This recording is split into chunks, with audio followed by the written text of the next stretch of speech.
My name is Olivia Harper. I'm 35, and I'm standing beside my mother's casket, clutching a crumpled funeral bill in my hand. $12,000 printed in black and white, my own name right under balance due.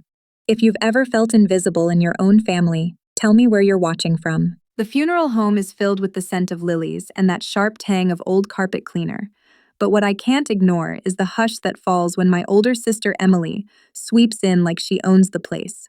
Because, as I found out just this morning, she actually owns the house now. I keep my head high, but my stomach twists at a solid 8 out of 10 anxiety as relatives I haven't seen in years press past me to embrace Emily, tears streaming, praising her strength. Nobody looks at me twice, except to hand me another invoice or ask where the guest book is. Emily never meets my eyes. Instead, she laughs softly with Aunt Linda by the buffet table, her diamond earrings glittering in the harsh overhead lights. She's wearing Mom's favorite brooch, the one Mom promised I'd inherit. I notice, because I remember Mom's exact words. "You'll have something special of mine, Olivia." The pastor asks us to gather for the final prayer, and I move robotically, clutching my purse tighter where every receipt is stuffed. 9 years' worth of hospital bills, pharmacy charges, and now funeral costs, all paid by me while Emily sent cheerful texts from her lake house. As everyone bows their heads, I open one eye to look at my sister. She's dabbing her tears with a monogrammed handkerchief, but her gaze flits to the lawyer in the back row, the one who just read the will. "Emily, the house is yours. Olivia, you'll handle the estate costs." That's all it said. My hands tremble as I remember the 63-word text Emily sent the night before, right after Mom died. "I'm so sorry, Liv. You always knew Mom depended on you. Let me know when the service is. I'll be there for support. No offer to help, no mention of splitting the cost." After the prayer, Uncle Greg sidles up and whispers, "You're so strong, honey. We all know Emily needed the stability." His words are meant to comfort, but they land like cold water. My strength, it seems, is just another family resource to divvy up. By the time the hearse pulls away, half the guests have left. Emily hugs a few more people, thanking them for coming to our mother's beautiful farewell. Not once does she acknowledge the bill in my hand or the exhaustion written all over my face. The reception at Emily's new house is invitation only. I stand out front on the cracked sidewalk, watching headlights disappear, clutching the receipt so tightly the paper nearly tears. 9 years of being the responsible one, and this is my reward. I don't cry. Not here. Instead, I open my purse, slip the funeral bill inside with the rest, and make a silent promise. I won't let this be the end of my story. Every receipt is proof, and one day I'll make sure they see every single one. My earliest memories are of Emily's laughter echoing through our creaky old house, sunlight always seeming to land on her first, like even the weather knew which daughter mattered more. At age 7, I watched Mom pin Emily's soccer ribbons to the fridge, right next to her perfect report cards, while my drawing, a messy, earnest picture of our family, slipped behind the microwave, curling at the edges with steam. "Don't pout, honey," Mom said when I asked about it. "Emily just tries so hard." Her words stung, a quiet 6 out of 10 on the pain scale, but I learned to swallow it, smile, and say nothing. Dad had his own way of making it clear. "Your sister's going places, kiddo," he'd say at the dinner table while Emily explained her science fair project, her voice filling the room. I pushed my peas around my plate and wondered if he even remembered my spelling bee win last week. The pattern never broke. Christmas mornings, Emily tore into the biggest boxes. Once, a brand new iPod, the year I got a scratchy blue sweater she could share if she wanted to. Emily would flash that practiced grin, her gratitude flawless, then whisper, "You know Mom picked these out. Maybe next year." I told myself it was fine, that gifts didn't matter, but the cold ache in my chest said otherwise. In high school, Emily's prom photos glowed from frames all over the living room, shot after shot of her in that shimmering silver dress, while my senior choir solo got mentioned, if at all, only when relatives asked what the other daughter was up to. At family dinners, Dad always asked Emily about college applications. "Harvard? Stanford? We're so proud, Em." When he finally turned to me, it was, "Are you still working at the library?" His tone made library sound like a place for people who'd given up. Emily never gloated. That was the secret torture. She was always kind, always patient, never rubbing it in. But her patience was the ceiling I kept hitting, proof that my best would never be quite enough. Mom and Dad compared us openly. Emily's straight A's, my good effort. Their praise for me was always qualified, a 3 out of 10 on the pride scale, as if loving me too much might take something away from her. Once, I tried to talk to Mom about it, about feeling invisible. She sighed, "Don't be jealous. Emily just needs more right now. She has real potential." The implication settled over me like dust. I was sturdy, reliable, the background sister. Even extended family had their scripts. At reunions, Aunt Carol would say, "Emily, come sing for us." And then, as an afterthought, "And you, dear, want to help set the table?" By college, I stopped expecting fairness. I learned to keep records, literal and figurative. Journal entries, receipts, screenshots of every time I paid my own way while Emily's expenses vanished into a family joint account. I became the responsible one by default. The one who booked appointments, remembered birthdays, mopped up messes with a patient smile. "You're a rock, Maggie," Dad said, not realizing rocks get worn down by the constant tide. Sometimes, late at night, I'd stare at the ceiling, tallying up the decades of being overlooked. I'd feel a flicker of anger, just a 5 out of 10, but mostly I felt a tired sort of resolve. I promised myself I would never forget, even if they did. Every slight, every just help your sister, every silent moment when I was passed over, because someday, I knew the keeping would matter. And I was very, very good at keeping things. The morning after the will was read, I sat at my mother's battered oak desk, the same one I'd dusted since childhood, sorting through stacks of envelopes with trembling fingers. Each one was addressed to me, my name, no mistakes this time, reminding me I was the responsible one, the cleanup crew for their mess. The silence in the house was sticky, broken only by the metallic shuffling of checkbook and calculator keys. My sister, Lindsay, was already out back, her laughter floating through the open window as she FaceTimed her friends, gleeful about her starter home. I could hear her say, "Yeah, it's all mine. She didn't even fight me on it." Dad's lawyer, Mr. Grant, called just before noon. His voice was clipped, careful. "Hi, Emily. I just wanted to confirm you received the invoices for the cemetery plot and services. The estate will not be covering those." My hands clenched the phone. "Yes, I have them," I said. My tone was even, the anger at a 3 out of 10, but rising. After the call, Lindsay breezed into the kitchen, pausing only to eye my pile of bills. "You good with all that?" she chirped, her smile wide and false. I stared at her, counting to 3 before answering. "Apparently, I have to be." She scooped a bottle of Pinot out of the fridge, already making plans. "I'm thinking of painting the living room navy, maybe putting in one of those farmhouse sinks. Mom never would have let me, but it's mine now." I wondered if she even heard herself. The first bill was for $7,900 from the funeral home on Main. The second, a $1,450 flower arrangement fee. I filed them neatly in a manila folder, labeling it family debts, my hands steady despite the ache in my chest. Later, Lindsay's boyfriend Todd came by with a pizza. He glanced at the stack of condolences and bills, then at me. "Thanks for taking care of all this stuff. Lindsay needs to focus on settling in." She gave him a quick kiss and grinned. "Emily likes organizing. It's her thing." I felt invisible, like I was a spreadsheet they didn't need to see. That night, as I washed the funeral clothes in the laundry room, the scent of lilies and worn fabric made me pause. I missed my mother, her approval, her presence, her way of smoothing every argument over so no one ever really apologized. I realized no one was going to smooth this over for me. By midnight, I'd cataloged every bill, every receipt, every detail. My logbook had exact dates, vendor names, dollar amounts, and a running total, $12,307.14, and counting. I copied everything to a USB drive and stashed it in the back of my sock drawer. When Dad called the next day, his voice distant and formal, he said, "I know this is hard, but Lindsay needs a fresh start. You've always handled things better." He never asked if I was okay. I replied, "I'll take care of it." Inside, I made another promise. I would never let this be forgotten. One afternoon, I heard Lindsay on the phone in the backyard saying, "Emily's got it. She's always been the responsible one." The words stung, a dull ache in my ribs, but I pressed a copy of the $2,957 headstone invoice into my folder and wrote a note. No one asked if I wanted this responsibility. I didn't cry. Not then. I just kept going. I paid the bills, I swept the floors, I answered every condolence card with a polite thank you. My resolve was a silent 8 out of 10 now, dense and cold. I wasn't just keeping track anymore. I was building my own kind of armor, one receipt at a time. The next week, a pale blue envelope arrived from the funeral home, final notice for payment. I opened it at the kitchen table, the morning sun slanting across the laminate and catching the shake in my hands.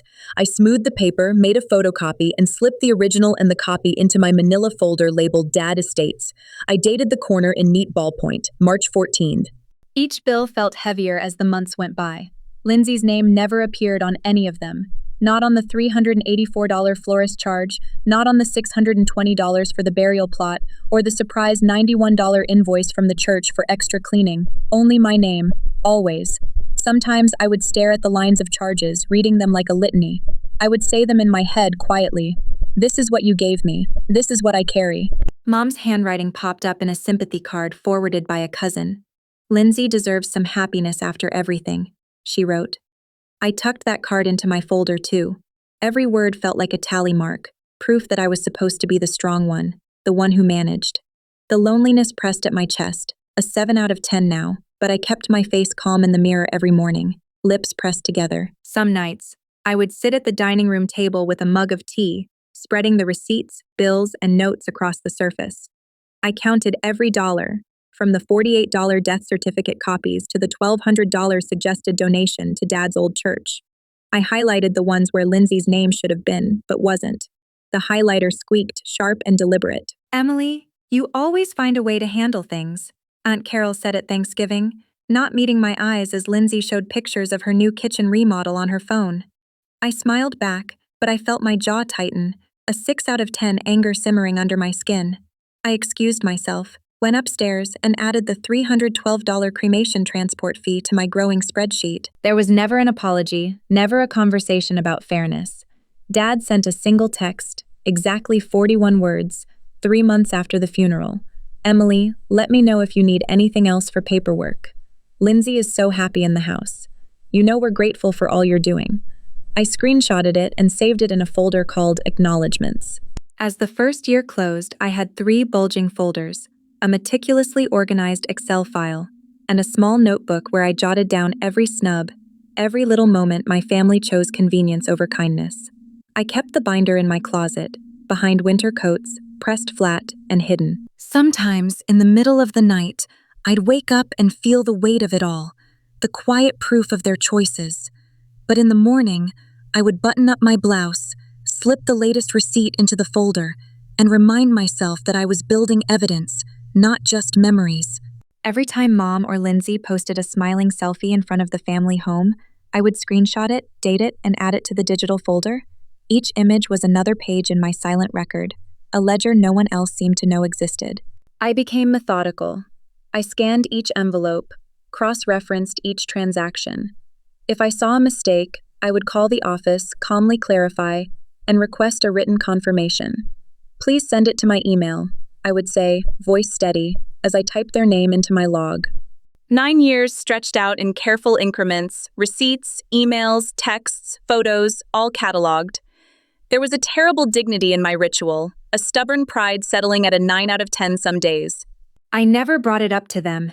At birthdays, at Christmas, I smiled and brought dessert, listened to stories about how lucky Lindsay was to have a new beginning.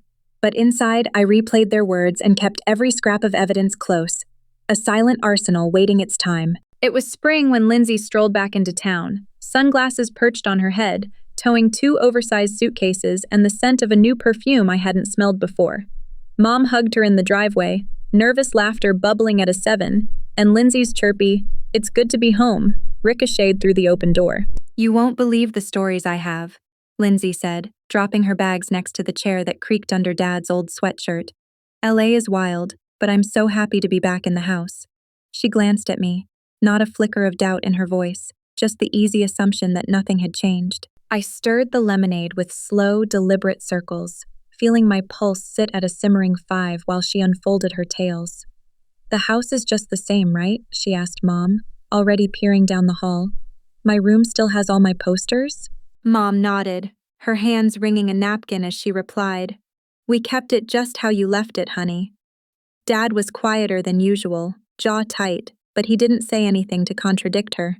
Lindsay set her phone on the counter, a new iPhone with her initials embossed in gold. I'll need to set up my desk in the living room for my remote job. I'm thinking some plants, maybe a little reading nook. It's so nice having space again. She was at a 10 for confidence, every movement practiced. I watched her, heat blooming behind my ribs, but I kept my voice even. "You're settling in fast," I said, folding a receipt for last month's cemetery maintenance into my pocket. It must feel good to come back. She didn't hear the edge in my voice. It does.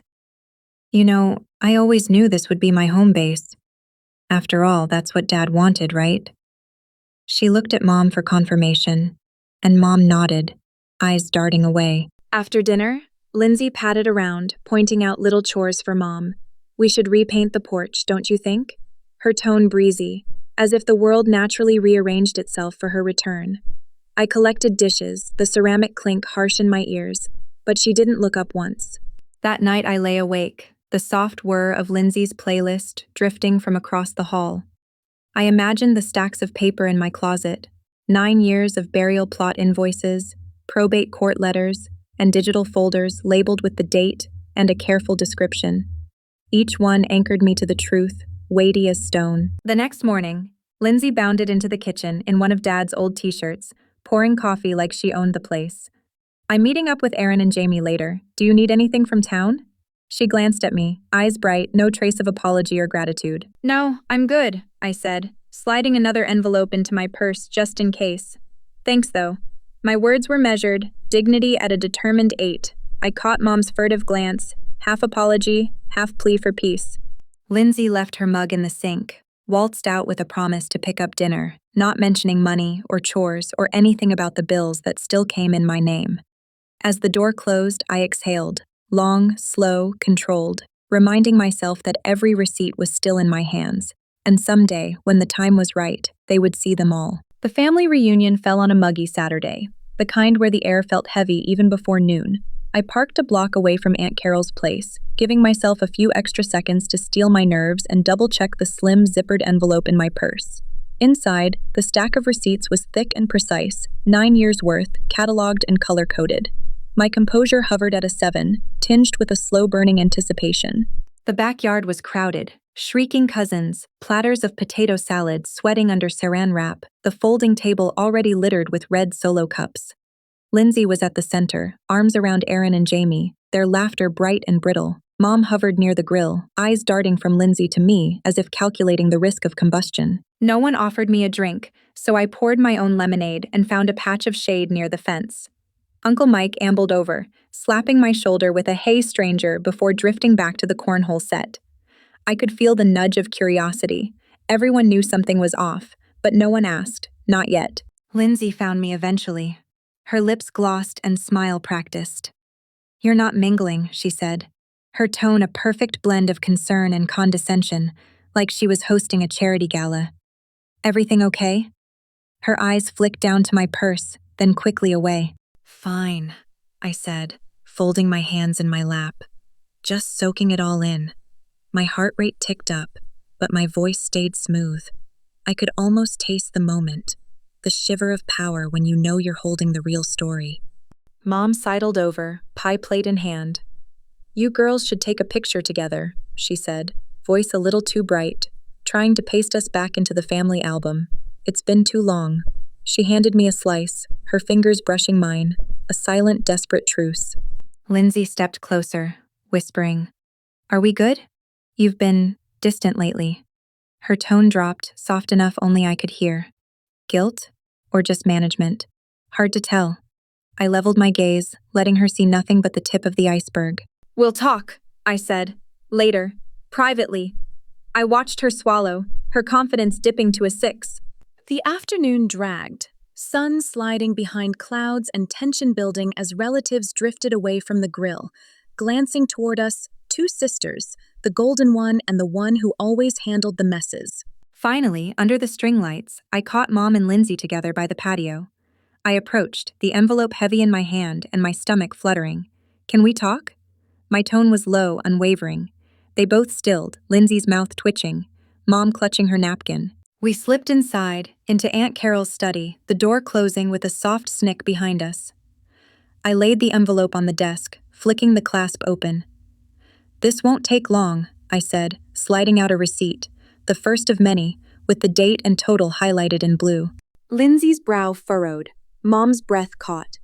"What's this?" Lindsay asked, her voice suddenly small. These are the bills, I replied, spreading them out one by one.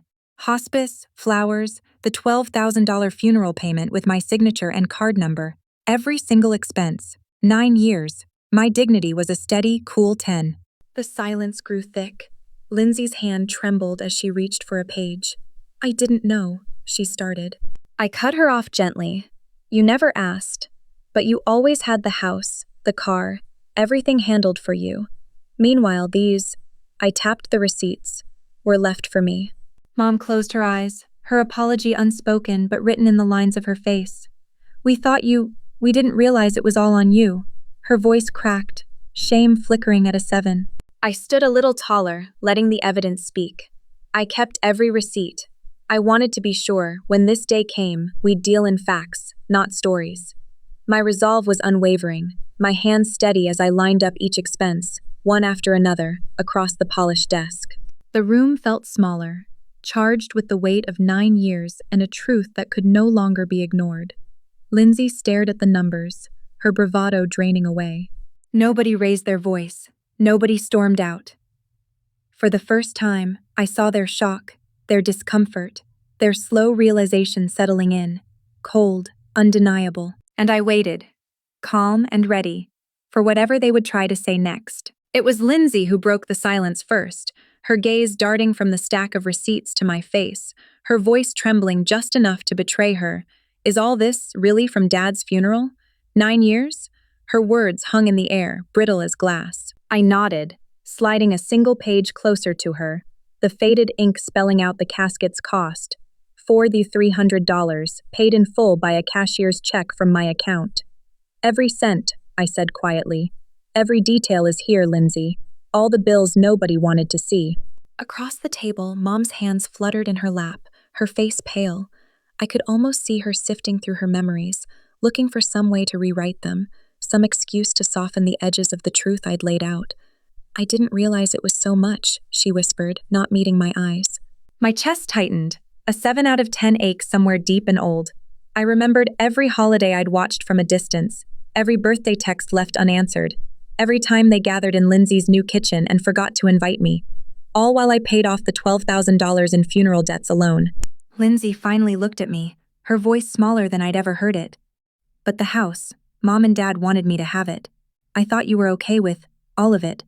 Her words faltered, trailing off. I let the silence stretch, steadying my breath. "They didn't ask," I replied, calmly but firmly. "And you never did, either. You just accepted the keys and never wondered what it cost me." A flush crept up Lindsay's neck. She picked up one of the receipts, tracing the numbers with her finger. "You never said anything?" she said, her tone almost accusatory, as if my silence somehow absolved everyone else. "That's true," I admitted, watching her carefully. "But it wasn't my job to remind you that I exist, or that Dad's funeral wasn't free."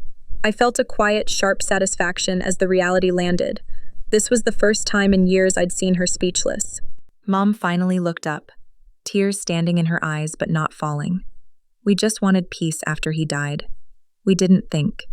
She stopped, helpless for once, and I realized I didn't need her guilt to validate what I'd done. The room shifted. The air felt thinner, brittle. I could sense the careful hierarchy that had shaped our family for decades wobbling, just a fraction. For the first time, the golden child's shine was dimmed by the numbers in black and white. Lindsay's husband, Mark, cleared his throat, his voice awkward. "That's a lot, actually. We had no idea. Maybe we should have helped." His eyes flicked away, as if embarrassed to admit it. I gave him a small nod. "It's not about the money anymore," I said, keeping my voice steady. "It's about the way you looked right past me, the way none of you thought to ask." Mom reached across the table, her hand stopping inches from mine. "I'm sorry," she whispered, her voice cracking. "I thought you were so strong. I thought you didn't need us." I let her words linger, feeling the bittersweet sting. "Everyone needs someone sometimes," I answered, softer than I meant to, the truth catching me off guard. Lindsay was still holding the receipt, her fingers trembling. So what now? she asked, her voice barely above a whisper. I kept my gaze steady, the weight of 9 years finally shifting, if only a little. Now, you see me, I said. That's a start. None of them moved. The room felt changed, the old roles upended, the lines redrawn around me. Not as an afterthought, but as someone they finally had to face. For the first time, I watched them struggle with the truth, and I didn't shrink to fit their expectations. I sat taller, feeling the bruised relief of being seen, even if it had taken nearly a decade and a mountain of receipts to get here. The days that followed carried a silence so deep it almost rang in my ears, like the quiet after a storm, when even the air feels different and raw. Waking up that first morning, I lay in bed for a long time, watching sunlight crawl across the ceiling, reminding myself I didn't have to brace for a phone call, an accusation, or the subtle edge in my mother's voice. I made my coffee strong and black, the way I liked it but rarely indulged, and sat on the back steps with my mug warming my hands, the distant roar of the highway filling the holes where family noise used to be. There were no texts from my sister, not a single word. The last message from her sat unopened, a 63-word apology that managed to blame me halfway through. Even Aunt Sue, who used to send thinking of you cards, had gone quiet, perhaps out of loyalty to the golden child, or just discomfort at seeing the truth spelled out in numbers and copies. I started to fill my spare hours with small acts of defiance, organizing my receipts into one neat folder, vacuuming the living room, deleting old voicemails that once kept me tethered to their drama. Work felt like an island, my desk a safe zone where I could lose myself in spreadsheets and emails, surrounded by colleagues who only cared if I met my deadlines. One afternoon, my manager, Lena, tapped on my door with her usual gentle knock. "Hey, just checking in. You seem lighter lately. Everything okay?" I smiled. A real one, not the brittle kind I used to wear for my family. "Yeah, actually, I'm getting there. Thanks for asking." Walking home, past the bakery with the blue awnings and the little park where I used to take my niece, I let myself feel the ache of old losses, but also the relief of not carrying them alone anymore. Every evening, as the sky turned lavender and the cicadas hummed, I thought about what it meant to rebuild a life when the scaffolding of family had splintered and fallen away. I started cooking meals for myself, nothing fancy, but real food. Roasted chicken, green beans with lemon, mashed potatoes, comfort on a plate, just for me. Sometimes I caught myself reaching for my phone to share a photo or a joke with my sister, and every time I stopped, there was a sting, but it faded a little quicker each day. The bills from the funeral still sat on my desk, but now they were paid, stacked neatly, each one stamped and filed, no longer a threat or a secret. I caught up on sleep, finally dreaming in color again. No more frantic loops of family fights or sudden betrayals, just quiet landscapes and sometimes the sound of laughter. On Saturdays, I'd visit the farmer's market, letting myself buy the expensive strawberries, ignoring the old voice in my head that said I should save every penny for someone else's crisis. Neighbors started noticing too. Mrs. Ramirez from across the hall smiled at me in the elevator. "You look happy," she said, and it felt almost true. Rebuilding without their approval was slow, like learning to walk on a healed bone. But every day I put more weight on this new life and found it held. The loneliness surprised me most. Not its sharpness, but how it could exist alongside a growing sense of freedom, like two sides of the same coin. I rearranged my living room, moved the couch under the window, hung up pictures I'd never dared to display before. Me at the Grand Canyon, me with friends, smiling, whole. The world hadn't ended because I stopped asking for their validation. If anything, it had quietly opened up, piece by piece, for me. Light filtered through the new curtains I'd finally chosen for myself, soft blue linen that caught the morning and painted everything gentle, my own choice, no one's approval needed. That Saturday, I brewed coffee and sat cross-legged on the rug, a pile of receipts and papers spread in front of me like a map of the past 9 years. There was something ritualistic about thumbing through each one. A $400 florist bill, the $2,600 balance for the headstone, dozens of small checks tucked into sympathy cards that barely made a dent. I remembered how Dad's voice would tighten whenever I brought up costs, how he'd say, "Let's not make this about money, sweetheart," as if I were being cold, not practical. The ache was a steady 5 out of 10 in my chest, but the sense of control I felt holding those receipts was a solid 8. I thought about my sister, Lauren, living in the family house with the wide porch and original hardwoods, sending me short clip texts every few months, always ending with, "Hope you're well." 63 words max, never more. There was an email from her last Christmas, a single line asking if I'd paid the cemetery maintenance, as if I were still on call for all the admin no one else could be bothered to handle. I remembered sitting alone at the kitchen table that winter, the radiator rattling and staring at Lauren's message until my coffee went cold. I could have written back, "No, that's not my job anymore." Instead, I answered with the invoice number and date paid, precise and emotionless, a 1 on the vulnerability scale. Over time, my endurance became a kind of armor. I started tracking every hour I spent on family errands, every mile driven to the cemetery or the lawyer's office, every dollar that slipped through my fingers. Friends would ask, "Why do you keep doing it?" And I'd shrug, unsure how to explain that keeping score was the only way I knew how to stay visible in a family that seemed determined to erase me. But the longer I kept those records, the more they felt like a story, my story, written in ink and numbers instead of arguments and accusations. Sometimes, late at night, I'd line up the receipts on the coffee table and imagine an invisible jury listening to my case. I'd rehearse my speech, calm, factual, relentless. In those moments, I didn't feel bitter, just steady, like someone who'd finally learned the price of her own time and grief. I started a spreadsheet on my laptop, color-coded by year and expense type, and found a strange satisfaction in the symmetry of it. Every debit balanced, nothing forgotten. The silence from my family grew louder, but so did the quiet confidence in my own competence. Maybe I wasn't the golden child, but I'd become the archivist, the one who remembered. I watched the seasons turn through my window, the first spring magnolia, the bright shock of fall leaves, and realized I was still here, still choosing every day what to keep and what to let go. There was a freedom in that power, subtle but unmistakable, like sunlight on my face after so many years in the shade. And as the months passed, the receipts grew less like proof of what I'd lost, and more like reminders of everything I'd survived. The night before my 34th birthday, I found myself on the living room floor, sorting the last box of documents. Thick envelopes from funeral homes, brittle utility bills in my mother's handwriting, and the faded, looping promise scrawled at the bottom of her will. Karen will handle everything. I felt a strange calm as I lined up the receipts in order, each one a stepping stone through the swamp of those years, every creased slip of paper echoing the ache of being chosen not for love, but for labor. Somewhere outside, a neighbor's wind chimes caught a sudden breeze, and I realized no one expected anything from me anymore. No one was waiting to see if I'd fail or forgive, break down or break free. I picked up a $600 florist bill, the one Ashley never acknowledged, and ran my thumb across the date. 9 years ago, paid in full from my savings, my name the only one on the receipt. "Why do you keep all this?" my friend Megan had asked once, half laughing, as I pressed her to take back her casserole dish. "Just throw it out, Karen." I remembered how my hands shook that day, not with anger, but with the cold certainty that if I let these pieces go, my story would vanish under theirs. But now, scanning the rows of paid invoices and thank you notes addressed only to me, I felt something open up inside. An emptiness, but not the same old ache. This one was light, a space for something new.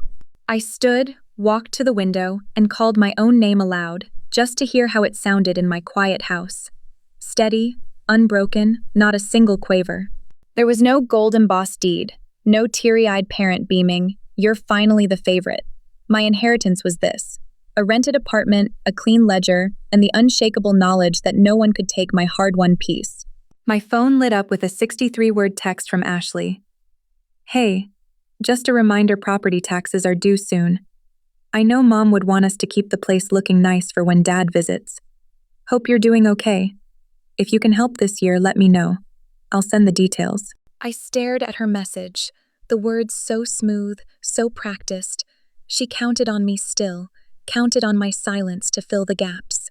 I felt a flicker of the old burning, a 7 out of 10, but it steadied against the cool confidence I'd grown. I didn't owe her anything, not anymore. Instead of replying, I took a photo of the neat lines of receipts, the old bills, my own handwritten notes, paid by Karen, no reimbursement. I typed, "I have the records from every year, Ashley. I'll send them if you need details for your taxes." As for helping this year, I'm focused on myself. My finger hovered over send, and I felt that subtle, unmistakable sunlight again. This time, inside me, not just on my face. I pressed send without a tremor, then closed the box and slid it into the closet, not as a vault of grievances, but as proof of the person I'd become. In that quiet, I realized the true inheritance was never a house or a handful of heirlooms. It was the knowledge that I could stand on my own, unasked and unafraid. I breathed in the stillness, the possibility. No more funeral bills, no more keeping score. Just me, and the new life I was building, one receipt and one boundary at a time. The weeks drifted by, my phone silent except for the odd promotional text or work email, until a late Saturday morning when my sister Emily called, her name blinking across my screen like an awkward memory I had almost outgrown. I let it ring twice before I answered, keeping my voice smooth. Hi, Emily. Everything all right? My heart registered a 23 on the anxiety scale. Enough to notice, not enough to show. Her tone was brittle, as if she was clinging to polished perfection by her manicured fingernails. Oh, sure, just checking in. How's work? I heard you got that manager position. The words tumbled out rehearsed, not sincere, and the silence after her question was pregnant with things unsaid. I did, I replied, letting a measured pride color my voice. It's been good, busy, makes me appreciate the quiet on weekends. I heard her swallow, a tiny sound, but it made something inside me shift, like I'd finally stepped onto solid ground. She hesitated, then asked, Have you been over by the house lately? The house. Always her trump card, her favored heirloom. I've changed the curtains in Mom's room. I think it looks brighter. I haven't, I said. My apartment's enough for me. I imagined the sunlight pouring into her living room, filtered through curtains she'd chosen, and wondered if she ever saw the same shadows I did. There was a faint strain in her next laugh. You could stop by. Maybe for coffee. I could show you the changes. She was trying, or performing, or both.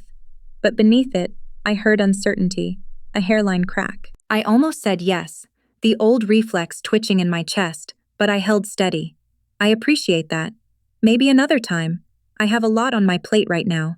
I meant it, and she heard it. A long pause. Then a sigh so subtle I might have imagined it. I get it. Things are crazy here too. The plumbing's acting up again. And she cut herself off. Anyway, you sound good. I wanted to ask if the house felt heavier than she'd expected, if the mortgage and maintenance were worth her victory, but I kept my voice gentle. Thank you, Emily. I hope you have a good weekend. When we hung up, I stared at my reflection in the black screen, feeling more intact than I had in years. The sister who'd always spoken in declarations now reached out in questions. That afternoon, I got a text from our cousin Lisa. Is everything okay with Emily? She seemed stressed. I typed back, I think she's just busy, but I lingered over the ellipsis for a full minute. I remembered Emily's wedding photo, framed in her entryway, her smile so practiced it gleamed like glass. I wondered if anyone else could see the tiny fissures now spidering from the corners of her perfect grin. Later, as I balanced my checkbook at the kitchen table, I caught myself humming, a habit I'd forgotten. My hands moved over columns of numbers, calm and precise, no debts to anyone but myself. That night, I dreamed of our old backyard, sunlit and overgrown. Emily stood at the window, her face partly in shadow, and for the first time, I didn't feel small. I woke up certain, the cracks were real, and I wasn't the one breaking. The next morning, I brewed my coffee a little stronger and poured it into the chipped mug with the bluebirds, the one Mom always said was too plain for guests. I smiled as I sipped, feeling a quiet defiance settle over me, an 8 out of 10, pure steadiness. I opened my laptop and pulled up the spreadsheet I'd started years ago, the one labeled, almost jokingly, Survival Tactics. It had tabs for every freelance client, every invoice, every small victory. Looking at the clean, growing numbers gave me a sharp thrill. 7 out of 10, satisfaction, edged with pride. After breakfast, I walked to the neighborhood library, the one that still had that mural of wildflowers on the kids' section wall. On the way, I passed a yard sale, where a woman called out, "Everything's negotiable." I thought of how my family never negotiated with me, only dictated and dismissed. I spent hours at the library job board, reading postings for grants and scholarships and small business contests. My phone buzzed with a message from Rachel. a client who'd started as a stranger but now sent me photos of her rescue cat. "You're a lifesaver, thank you for the edits." Her text read, 11 words that made my chest float with a 6 out of 10 hopefulness. I applied for a grant that afternoon, writing the proposal with a kind of practiced detachment, outlining my plan and experience. In the section marked adversity, I wrote, "I know how to build with what's left behind." The words made my hands tremble, 9 out of 10 vulnerability, but also power. That evening, Emily sent a group text. "We should get together soon. Maybe dinner next week?" I stared at the message, all of us included. Her, me, Dad, Aunt Linda. But I noticed the timestamp, 10:01 p.m., as if I were the afterthought squeezed in before sleep. I typed, "Let me know the details." My finger hovered before I hit send, steady and unbothered. Later, I organized my funeral expense receipts into a neat folder labeled Proof. Not for court, not for them, but for me. Each crisp paper was a monument to my endurance. I stacked them by date, then set them in my drawer right next to my growing pile of business contracts. I journaled that night, writing, "They gave me bills, not blessings, but they also gave me space to find my own worth." I underlined the last 4 words twice. The pen left a groove in the paper, deep enough to feel with my fingertip. On Friday, when the grant committee called for an interview, I practiced answers in the bathroom mirror. "What motivates your work?" I asked my reflection and replied, "Underestimation. People thinking I'm less is the start of every win." My lips curved into a small, real smile. At the interview, I wore the navy blazer I bought secondhand for $27, the hem let down by my own hand. I shook hands, spoke clearly, and matched their questions with stories of resilience. I watched their faces as they realized I was more than my resume, more than what my family believed. That week, I raised my freelance rates by 20%, and 3 clients accepted without question. I made a spreadsheet for the new numbers and bought myself a tiny potted cactus to celebrate. Its green spikes made me laugh, tenacity in miniature. Every step forward was invisible to my family, but I felt them accumulating, molecule by molecule, a silent architecture they'd never see coming. I realized their underestimation was the best cover I'd ever had, and I intended to keep building, quietly, until the foundation was unshakable. 2 months later, I got an email from my mother asking if I could help out with the annual Christmas dinner since it's so much work for your sister now that she has the house. Her words were brittle, and I could almost hear the scratch of her fingers on the keys, trying to sound casual but laced with expectation. My pulse ticked up, a 7 out of 10, annoyance, not surprise. Instead of answering right away, I finished reconciling my monthly invoices and added the new receipts to my folder. Grocery runs, website hosting, a pair of cheap flats for interviews. Every line item a little monument to not asking my family for anything. Later, I drafted a measured response. "I have some deadlines this month, but I can drop off a pie if needed. Let me know." Simple, polite, unyielding. A week before Christmas, I stopped by the house my sister had inherited. The porch light was out and the screen door sagged slightly. Details I absorbed automatically. Inside, my sister Laura was scraping at a stain on the counter, her face drawn tight. "Mom says you're too busy for family now," she muttered, not looking up. A 5 out of 10, resentment hiding disappointment. I set the pie on the table. "I'm working a lot," I said, keeping my tone even. But I wanted to contribute. Her eyes flickered, uncertain, and I wondered if she finally saw how little I resented her windfall. The silence weighed about a 9 out of 10, pressurized, waiting for something to break. Mom appeared in the doorway, her phone clenched in her hand. "Your sister's been under a lot of strain," she said, her voice softer than I'd heard in years. I recognized the crack, faint but real, in her confidence. Dad shuffled in behind her, quieter than usual, eyes darting between us. For the first time, there was no smug certainty in the room. We made small talk about weather and recipes. I noticed Mom kept glancing at me, as if searching for evidence of anger or jealousy that wasn't there. Every time she looked, I just smiled and asked about the dog or the new curtains. Dad cleared his throat and said, "Laura's been having trouble with the plumbing. Old house, you know?" I nodded and asked the right questions about leaks and pipes, but I didn't offer money or help.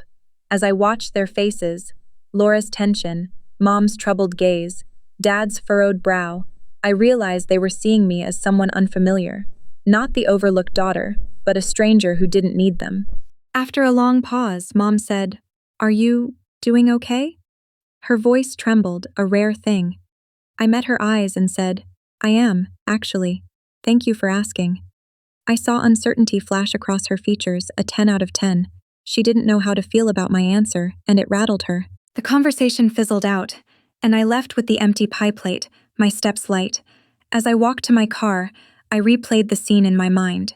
For the first time, the balance of power had shifted. I hadn't raised my voice or made a speech. I'd just lived my life, and they finally saw it, if only for a moment. That night, sitting at my kitchen table under the hard yellow light, I wrote in my journal, "They doubt themselves now. They don't know what to do with me. That's the real beginning." I smiled and watered my cactus, letting that new certainty sink in. I sat back in my creaky chair, surrounded by the organized chaos of my archive, labeled folders, color-coded sticky notes, a battered manila envelope with receipts curling at the edges. There was something oddly comforting about the physical proof, my own ledger of exclusion and endurance. Reaching for the blue folder marked 2016, I slid out the funeral invoice, $12,000 for the service, $400 for the flowers, $81 for the programs. I ran my finger along the total, remembering the way my hands shook as I handed over my debit card that day, knowing no one else was coming to help. Next was a letter from Aunt Carol dated 3 months after Dad's passing. I hope your mother and Jenny are making things easier for you, she wrote in her looping script. I had never replied, too embarrassed and too tired.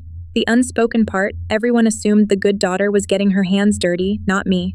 I thumbed through Jenny's texts, sometimes polite, sometimes clipped.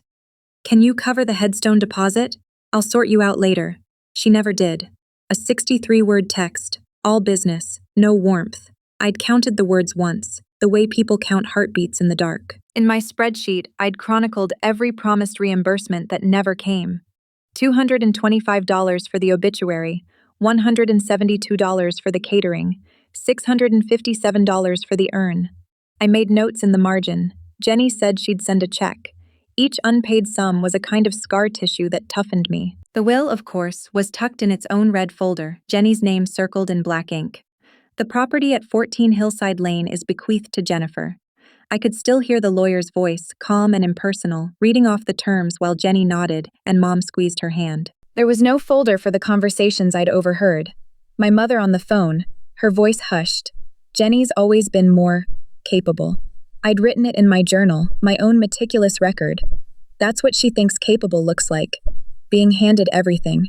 Between the documents, I'd slipped in photos from the funeral, me setting up chairs, Jenny arriving late, barely glancing at the flowers I'd chosen.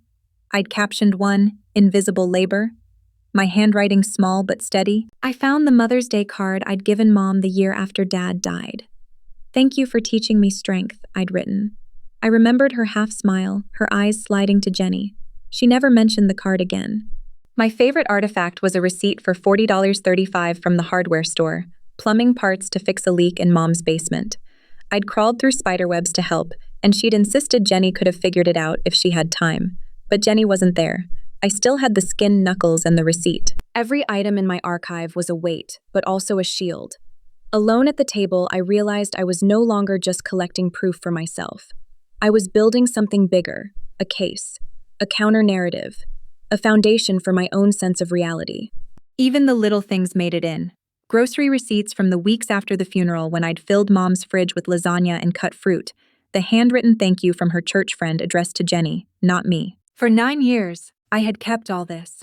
Not because I was bitter, I told myself, but because I needed the truth somewhere tangible, somewhere the story couldn't be rewritten to erase me. My phone buzzed, a group text from Mom. "Family dinner next Sunday at Jenny's. Hope you can make it." I stared at it, the invitation echoing years of expectation and dismissal. I added a screenshot of that text to the folder, naming it 2025 Another Invitation.jpc. It was proof, as clear as a notarized letter, of how little had changed and how much I had. Sunday came, rainy and gray, the kind of day that always made me feel both exposed and invisible. I pulled into Jenny's driveway, passing her shiny new Escalade and Dad's spotless Silverado parked side by side like matching trophies. Inside, the house was warm and thick with the buttery smell of baked macaroni, something Jenny once claimed she'd learned from Grandma, though it tasted nothing like Grandma's. My mom greeted me with a smile I'd come to recognize, a 4 out of 10 on the authenticity scale. Jenny, radiant as always, appeared in designer jeans and a cashmere sweater, her hair flat ironed to perfection. "Oh, you made it," she chirped, acting as if my presence was a pleasant surprise rather than an obligation she barely tolerated. Dinner was a performance, each person sliding into their role. Dad bragged about Jenny's latest promotion at the bank. Mom asked if I was still doing that project management thing, and Jenny's husband Tyler offered his usual stock advice, unsolicited. I waited for the moment because there was always a moment when the family would pivot collectively to minimize my concerns. This time, it happened as we cleared the table, plates barely scraped. Mom gave a little sigh. You know, honey, we've all moved on. It's been almost a decade since Grandma passed. She said it gently, like a suggestion, her voice practiced at downplaying. I looked at her, calm, steady, heart rate a smooth 72. I haven't moved on from paying $12,000 in funeral expenses alone. I said, my tone even, my hands folded in my lap. Jenny snorted quietly, sharing a look with Tyler. You always act like you're the only one who had to deal with things, she said. We all had stuff to handle. I did the estate paperwork, remember? Dad leaned in, voice soft but firm, as if bestowing wisdom. Life isn't always fair, sweetheart. Sometimes you just have to let things go. I could feel their eyes on me, a mixture of annoyance and pity, like I was the troublemaker, the dramatic one. My resolve, though, was unshakable. I reached into my bag and pulled out a slim blue folder, the receipts arranged in chronological order, each one tabbed and highlighted. I didn't keep these because I want to fight, I said, voice clear. I kept them because the truth matters. It happened, and I paid for it. That's all. Jenny rolled her eyes. You're being dramatic. Nobody asked you to do all that. My jaw tightened for a split second, emotion at a 3, quickly reining it back to a 1. I was told by Mom and Dad that it was what the family needed. I have the text from that night, if you'd like to see. Tyler gave a low whistle, trying to diffuse the tension. Wow, you really kept everything, huh? Every dollar, every message, every time you forgot to pay me back, Jenny. I met her eyes, my voice calm as a lake before a storm. Mom looked uncomfortable, twisting her napkin. Well, I just think it's better not to dwell on the past. We're here now, aren't we? I nodded, smiling just enough to make the point. We are. But I believe that accountability isn't the past. It's respect in the present. For a moment, no one spoke. The rain pattered against the windows, louder than their silence. Dad cleared his throat, trying to change the subject. So, who wants dessert? He flashed me a look that was half warning, half pleading. I didn't push. I didn't need to. Their attempts to dismiss me only added to the record. A living, breathing document of denial. Inside, I felt a strange satisfaction. Not revenge, but something sharper. Vindication, maybe, a 7 out of 10, right beneath my calm exterior. I watched as Jenny sliced the pie, her hands just a touch less steady than before. I made a careful mental note, every exchange catalogued, every omission filed away, the ledger of truth growing, line by silent line. Jenny's voice cut through the kitchen, brittle and bright. You know, I wish you'd just let things go. She set the pie server down with a clink, her eyes flickering between the dessert and me. I met her gaze and kept my tone even. Let what go, Jenny. My voice barely wavered on the inside. My nerves registered a 4, but my heart beat steady. She took a sharp breath. Mom's gone, Dad's not himself. Why drag up old stuff? She looked at my hand, where I'd unconsciously rested my thumb on the corner of a manila folder. You keep bringing up money, records, all that. It's exhausting. I slid the folder an inch closer, not threatening, just clear. It's not old to me. It's what actually happened. My receipts, printouts, and scanned PDFs, 9 years' worth, shifted inside with a papery whisper. Jenny's jaw clenched, her frustration at a 6, her confusion at least the same. You could have just asked for help. You always act like you're alone. I almost laughed. I did ask. 6 times. I've got every one of those texts saved, Jenny. I even know how many words I used. 63 in the first one. I didn't raise my voice. I didn't need to. She sat down at the table, exhaling. You kept track? All this time? Her disbelief sounded real, but I'd learned not to trust that tone. Someone had to, I said softly. My fingers tapped twice on the folder. When Dad signed the house over to you, it was April 19th, 2015. The same week the funeral director called about the $12,000 invoice. You said you'd talk to Uncle Rob. Jenny's shoulders hunched. She stared at her lap. I don't remember that, she said, but her voice faltered, the tremor now at a 7. I let the silence stretch, thick with old pies and new truths. I do, I replied. I remember every word. They cost me. She bristled, managing to look hurt and defensive at once. You think I wanted this? I didn't ask for the house, you know. I nodded, but my eyes didn't soften. But you kept it. Jenny looked up, tears shining but unshed. Why are you doing this now? I studied the folder, then her face. Because I'm not invisible. Because you all made sure I paid for the things no one wanted to touch. And I kept the proof. She sniffed, dabbing at her eye with a napkin, careful not to smudge her makeup. I thought you were fine. You always seemed so together. I almost smiled. That's the thing about being strong. People forget you're carrying weight. My calm was at an 8 now, steady, cold, and absolute. Jenny reached for her coffee, fingers trembling. So what do you want from me? I answered, I want acknowledgement. The truth. Maybe even an apology. I want you to read every line of this, so you understand exactly what you took and what you left behind. She stared at the folder as if it might burn her, and for a moment, the air between us crackled with all the years of silence, and the ledger of truth lay heavy on the table, undeniable as gravity. Jenny's eyes flickered to the window, tracing the dust floating in the sunlight, and the silence stretched so thin I could hear my own pulse, an insistent reminder that I was still here, still waiting. The folder sat in front of her yellowed corners, a coffee ring near the top. Its weight measured in more than just paper, but in years and sleepless nights and the ache of being left to manage the mess alone. She swallowed hard. Look, I didn't know you kept all this, she murmured, her voice barely above a whisper, her shame a 72 out of 100, the highest I'd ever seen from her. I watched her flip to the bill from Carter's funeral home, the one I'd paid with my last $312 in checking, and her cheeks flamed as she read the handwritten note on the bottom. Thank you for taking care of this. God bless. Part of me wanted to reach for her hand, to offer comfort, but I held back. Too much had passed for easy forgiveness, and I needed her to feel the truth, not be shielded from it. Mom always said you were better with responsibility. Jenny tried, the words landing with a dull thud, as if she could explain away 9 years of avoidance with a single sentence. The old ache flared up, a 60 on the Richter scale this time. But I breathed through it. That's not how responsibility works, Jen. It isn't a reward for being reliable. It's not supposed to be a punishment. She closed her eyes, exhaling, and for a moment her whole posture shrank in on itself, like she was bracing for a storm that had finally arrived. I remembered every Thanksgiving she'd breezed in, arms full of pies, never once asking about the overdue utility bills or the phone calls from debt collectors. She'd changed the subject every single time. I can't fix the past, Jenny whispered, voice breaking, but I can pay you back for the money. That's what you want, right? I shook my head. Money's not the point, not anymore. I want you to see what it cost me, what it cost our relationship.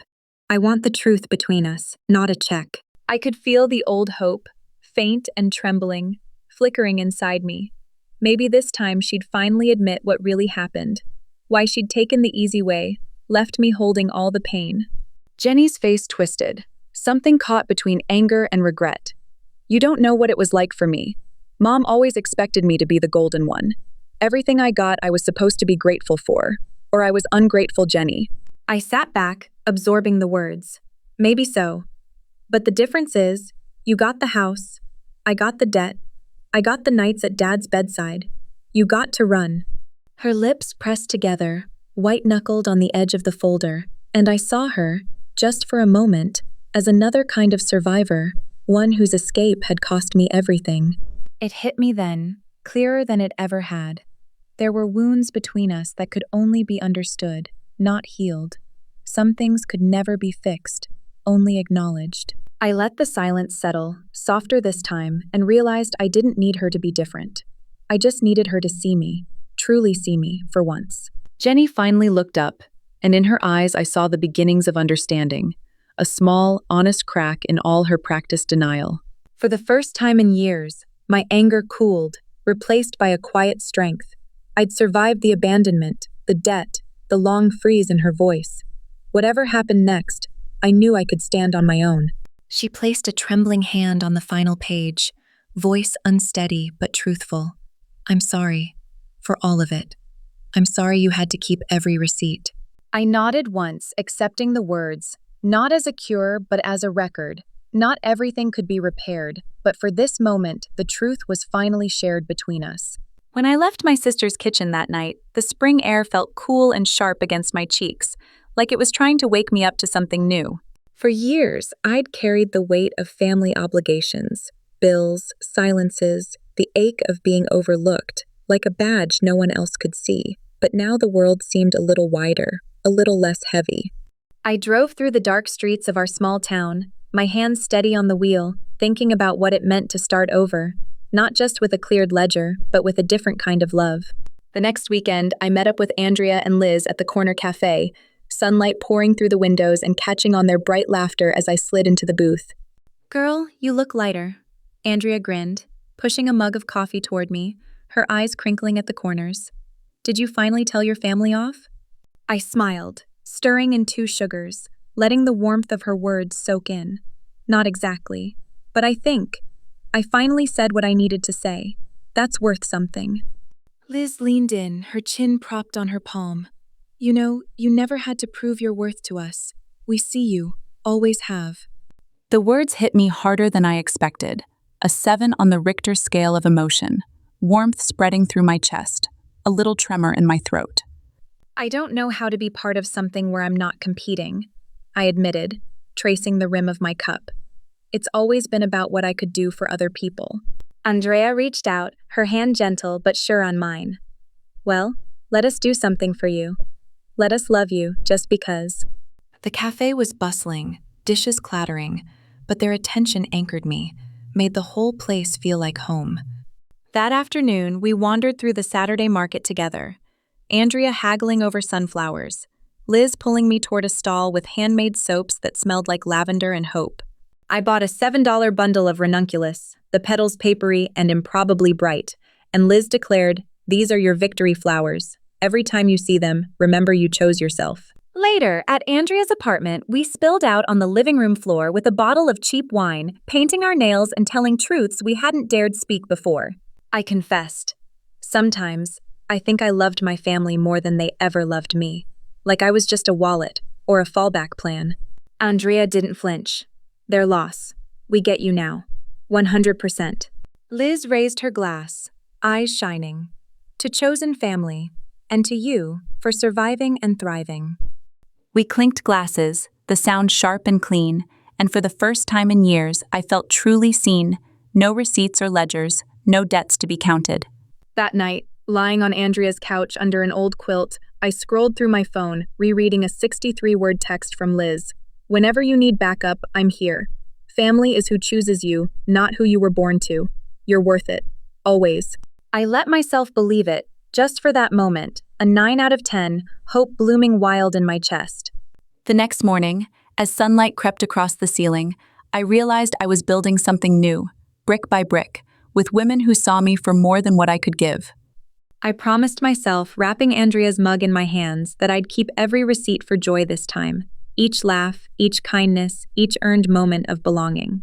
And I knew, as the city woke around us, that whatever my family decided next, I didn't have to face it alone. A week later, my phone vibrated with an unfamiliar number. My sister's area code, and for a moment, I just stared. My pulse at a steady 38, calm as lake water after a storm. I let it ring twice before answering, my voice even. This is Marissa. There was a clatter, then her careful tone. We should talk about the house, the estate. Can we come by? I agreed. My boundaries as measured as the lines on the notepad where I'd tallied every cent, every slight, over 9 long years. $12,000 in funeral debt, 3 birthdays missed, 23 silent Christmases. They arrived in a cluster, my sister in her camel coat, Mom with her hair freshly curled, and Dad, hands deep in his jacket pockets, all tension and forced politeness at my door. I welcomed them in, motioning to the couch, then set a folder of neatly tabbed receipts and emails on the coffee table between us, the way a lawyer might present evidence. My sister's eyes darted to the stack. She tried a brittle smile. We know you handled a lot. We want to make it right. Just tell us what you want. I kept my hands steady in my lap, the temperature of my anger a cool 29, almost clinical. I want what was promised, and I need acknowledgement, for the debt, for the years. Dad grunted. We never meant for this to get so ugly, Marissa, but his tone was defensive, not apologetic. I looked him straight on. Ugly things grow in silence, Dad. Each item, each dollar, each overlooked kindness. I listed them without venom, just facts, as my sister's face flushed and Mom's lips pressed thin. Finally, I pushed the stack forward. This is all I ever wanted. My effort accounted for, recognition, the debt repaid, and after today, our business is finished. My sister whispered, You don't mean that. But her voice sounded small, brittle, like frost on glass. I nodded. I do. Family isn't obligation. It's trust. And you spent mine. They left a check on the table, the exact amount down to the last cent, and hurried to the door, not looking back as I closed it behind them with a quiet, final click. My hands didn't shake. The silence in my living room felt like a deep exhale, release. My chest eased, my heart rate a steady 42, lighter than it had been in years. I texted Andrea as soon as they left, a 63-word message about relief and boundaries and how I'd never felt so certain of who I was, even if it meant standing alone. She replied, Proud of you. You didn't just keep receipts. You knew what you were worth all along. And for the first time, the word worth didn't sting. That night, I poured myself a glass of cheap red wine, curled up in my warmest blanket, and understood. Sometimes those who abandon you teach you to value yourself. Family is not the people who carry your surname. It is the ones who stood beside you. If this story moved you, subscribe to Fact Drama Stories and tell me where you're watching from.